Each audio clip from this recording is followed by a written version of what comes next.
At the edge of an international border, at the edge of the Pacific, at the edge of innovation, community, education, and discovery, you're listening to At the Edge of It All, a University of San Diego podcast where USD experts speak on topics and stories that impact you and the broader community. Hi, I'm Alyssa Martinez, and on the next episode of At the Edge of It All, the Athletics Edge, we speak with Athletic Director here at the University of San Diego, Kimya Massey, about the changing landscape in the world of athletics in colleges and universities and the career opportunities. Let's take a listen. Kimya, it's always a pleasure to have you here, and today we're going to talk about careers. Love it. In the athletics department, right? And you know so much about it. I mean, you're a prime example of the wonderful things that can happen to an athlete after they finish playing their sport, right?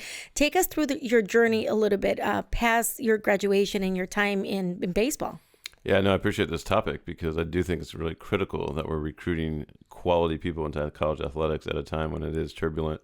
And frankly, a lot more people are leaving than coming in. So going back to my experiences, you know, I think I learned a lot of values in being a college baseball player in terms of work ethic and working with teammates and coaches who are authority figures, understanding time management skills, understanding how to make sacrifices and adapting on the fly. So there's a lot of marketable skills that once you get into the job market and start having conversations about different things that you did well or haven't done well or you need to be doing, you're like, wow, I've actually been doing this sport for X amount of years. And I've learned all these lessons the entire way, and I didn't even think about it. And now I'm in the setting where I'm trying to obtain this job, and they're asking about these strengths and weaknesses and your skill sets, and you have some that you maybe took for granted because you're playing a sport, but they're actually extremely applicable to your everyday life and actually doing well at a job. So we talked to you previously about the marketability of an athlete in corporate America in any, business sense that they want to go into. But specifically today, we want to focus on athletic departments. And what sort of skills, Kimya, do you see that someone who's looking to be involved in this type of work needs to have? Well, first things first, we're not just hanging out watching games all day. I think sometimes people think that's what we do. That's so much fun. You get to go to so all much the fun. games, Everything's right? all hunky-dory. It's great, especially when we win. Don't get me wrong, there's value in watching games and being a fan of sport and being out there and seeing your student athletes do well. It's why you do what you do. That being said, being in college athletics can be a tough grind for a lot of people, and I do think sometimes it's glorified in a way that maybe doesn't tell the story of what's happening behind the scenes.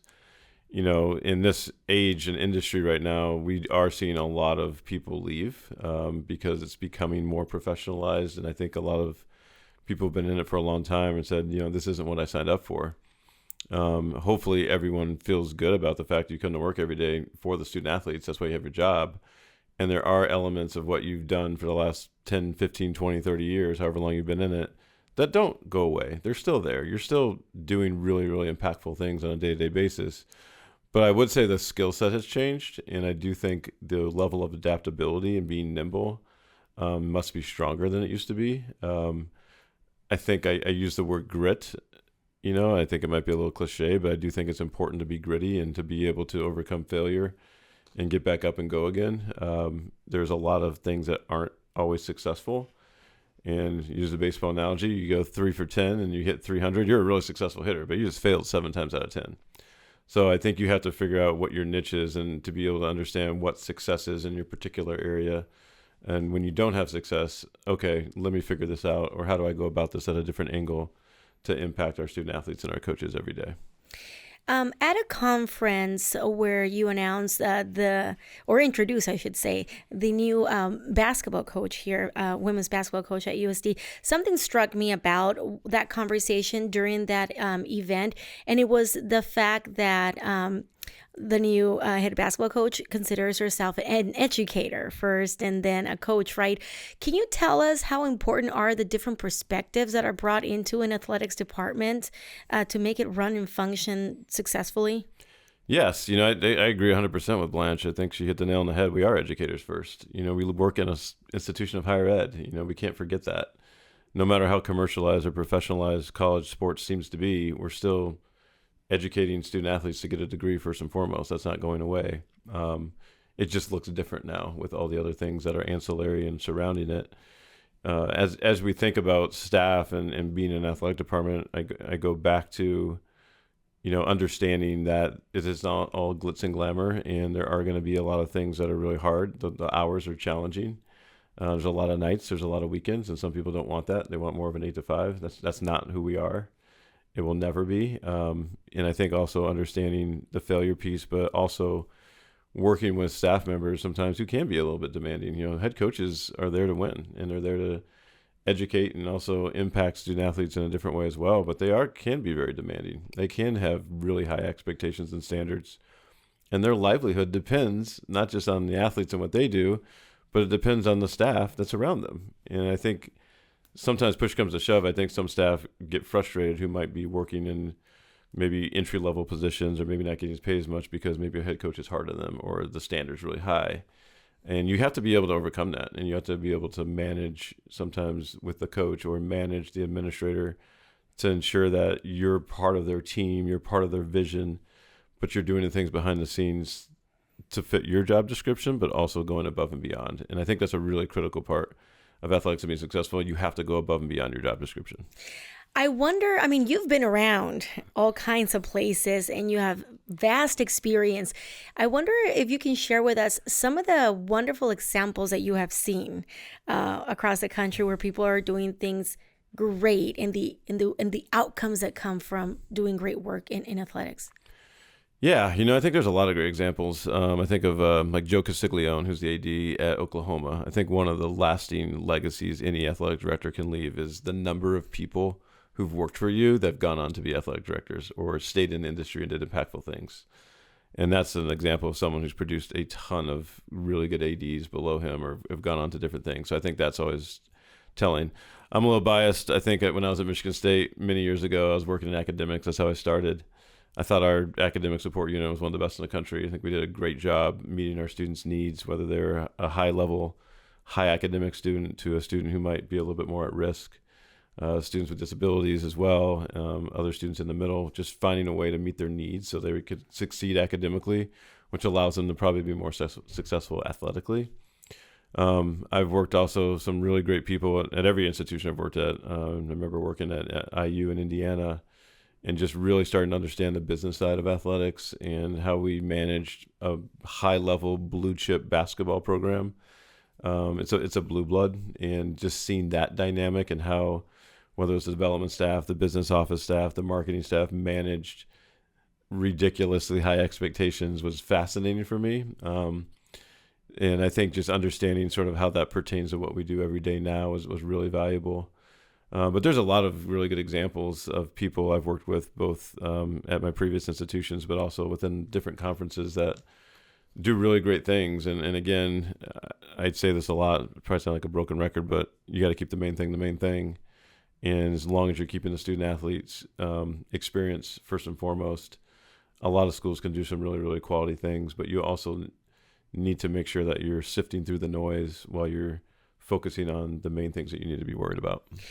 And I also wonder how the athletics arena is changing in terms of different positions that may be coming up, very important. I'm thinking about maybe like new technologies within athletics and sports, the situation with mental health and the need for specialists who understand that and work with the athletes. Of course, the NIL and so many other things that come with that. So what are you seeing in shifting positions that are being created? Yeah, it's shifting a lot. 10, 15 years ago, creating more learning specialist positions was the rage. Just working with students with disabilities or students who might have lower academic or higher academic needs was the rage, and there was a ton of learning specialists. And then maybe 10 years ago, student athlete development. What are we doing to help our athletes in life after sport? How are we helping them with resume development, getting them on LinkedIn? How do we help them find internships, jobs, go to grad school? And that has become a lot more prevalent in almost every level institution. More lately, mental health counselors embedded within athletics, I do think has become much more popular, as well as sports psych embedded within athletics, two different realms, but related, obviously. You're seeing a lot more there. You're now also seeing occasionally a director of sports science. So you'll have someone on the athletic department staff who their entire job is to work through various technologies and equipment and software and manage the data, make sure it's shared with the coaches in a timely fashion, shared with the athletes, articulated the right way. That has become sort of the next cutting edge. And then the latest one, you mentioned NIL. The latest is a GM, a general manager who works for basketball or football or the entire department, and they are managing essentially the salary cap with NIL and what's now coming with revenue share. So in the past 6 to 8 months, you've seen a lot of schools hire a GM. So literally you have someone managing and negotiating all the NIL deals and the rev share deals that are coming with students, parents, third parties, AAU coaches, high school coaches. They're managing all the noise around that and what we should pay this kid and what we should pay that kid. What does the contract look like? All that thing. That is the latest thing you're seeing, but it's becoming a lot more prevalent, no question. So with the changing landscape, I'm sure there's some challenges. Yes. Can you talk about what some of those may be within athletic departments? What would our life be without challenges? That's that. This is part of it. Pretty boring, I would say. It really would. It really would. I actually enjoy the challenges. I think the challenges are actually important to keep us grounded. If we're having success all the time, which is not realistic because that's life, maybe it doesn't feel as like you're getting challenged or you're growing or developing. I mean, failure likely, in most cases, for most people, makes you grow more than successes. I mean, challenges are opportunities, right? No question. No question. And you have to look at that. I like that. Glass half full perspective. Not all the time, Kimya, but yes. Gotta have it. Yes. I try to say glass half full all the time. There's a glass half full with a dose of reality. Correct. You have to have that. Gotta be grounded. Can't be idealistic all the time. I would say the biggest challenges, if I had to talk through them now, I think first and foremost is dealing with this NIL rev share. And it's a reality. We have to work with it. We have to figure it out, and we got to do it the right way. But it is hard, and it's nebulous, and there's no guardrails. You know, in professional sports, you have a salary cap, you have unions, and you have a collective bargaining agreement. We have zero of that in college athletics, because if you did, you'd be moving more towards employment. And that's a whole nother conversation for another podcast that we should do. But without the guardrails, now we're in a situation where we're bargaining and negotiating with athletes, by the way, 18 to 22-year-old kids and parents who don't really have the skill set for this, being influenced by third-party folks that aren't agents, but they're friends of the family. And it's really challenging to figure out what should we be doing or not doing, what is the true value or true worth of a student-athlete's skill or ability, how can they truly impact a team. And this is just the athletic playing part. What about the chemistry on the team? Right. What about the integrity of the athlete as a person, as a human being? Do they fit with your chemistry and your team? Are they fitting into that dynamic? There's that whole aspect. And by the way, this is all happening in 2 weeks because of the portal. Whereas in the past, you were recruiting high school kids mostly, and you might have a relationship with that student for 2 to 3 years. You know everything about them. You know their family, their parents, their friends. So it's like speed dating, but negotiations through a salary cap, if that makes any sense. Right. So that's challenge number one. Challenge number two, the realignment in a shifting landscape with the conferences is still going. You know, we live in Southern California. The San Andreas Fault's a real thing. It causes earthquakes. We don't know what's going to happen. Realignment's sort of like that. It just sort of pops up and happens, and now we got to adjust and shift really quickly. You never know where the shakeup is going to come, right? You don't. You can project it, but you never really know. So what does that mean for your institution? Are you now with more like-minded institutions? Are you not? What does that mean? How does that impact research on campus? Because it does. There's impacts there within the conference in other ways. How does that impact travel? How does that impact the competitive landscape? So that's a real opportunity in some ways, but also a challenge of not knowing what's coming next. And I think that's very unnerving for people. And I think the other one I bring up is going back to student-athlete welfare, student-athlete well-being, mental health is still a real challenge. I don't think that's going to get necessarily better. I think we know more about it. I think we know more how to address it. I think we're better at having athletes feel more comfortable voicing it about it. But finding practitioners to manage it is still challenging. So I think student-athlete well-being as a whole, we still need to make sure we're paying a lot of attention to that while all the other noise is happening outside. And before we leave you, give some advice to those who may be listening and are thinking or watching and are thinking about going into college athletics for their careers. What simple advice would you give them? Yeah, I think first and foremost, be ready to work hard, have a great work ethic, do things with a positive outlook, glass half full, be willing to take on challenges outside your job description. Like, be a student of the game, learn it. I keep actually a list on my phone of about 6 different publications that I read just about every single day that are around the college athletics world. First one is the D1 Ticker. There you go. The second one is the NACDA Daily. The third one, I would say, is called Optimum. It's an NIL sort of newsletter that comes up every day. There's another one by a guy named Matt Brown. It's called Extra Points. He just talks about everything college athletics. There's Higher Ed Hot Topics, and there's a new one by Bill Carter called Student Athlete Insights. So, well, there you go. Great insight into what you're reading that others can start reading too, hopefully. Yeah, be a student of the game. And then I think the last two, I would say, always have integrity in whatever you do. Make the right decision. It's always easy for all of us in any industry to make the wrong decision or do something outside the lines or circumvent something. That's not going to help you in the long run. And then I would say, be a great communicator and have humility how you do it. You got to communicate. You have to communicate. And we can communicate so many different ways now, which is good, right? But also sometimes challenging because certain people are not used to communicating a certain way. But just have humility and be humble in how you do things. Know that there's always something bigger than you and you're working for a greater good, which is why I love USD, because you think about working for the greater good of the university and humanity as a whole. And athletics is a microcosm of that, just like the College of Engineering, the College of Business, it doesn't matter, student affairs.